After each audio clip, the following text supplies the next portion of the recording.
It's another day, another trick with me. Ako nga, samahan nyo ako mag-prepare ng aming tanghalian. Ang aming nga ulam ay ginisa ko na yung manok at saka sinunod ko na yung atay. Hindi ko sila pinagalo-halo kasi nga madudurog yung atay natin at ito'y malambot lang din.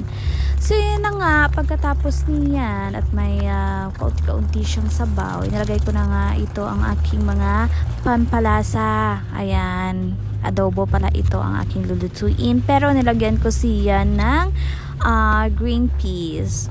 Nakalimutan ko pa yung sugar. Ayan natin ng sugar. Ayan na nga yung green peas. At ito na ang kinalabasan ng ating ulam for today. Ayan, napakasarap, napakalinamnam. Tamang-tama, masarap nga kumain ngayon. At dahil na maulan-ulan, malamig, masarap magstay sa bahay.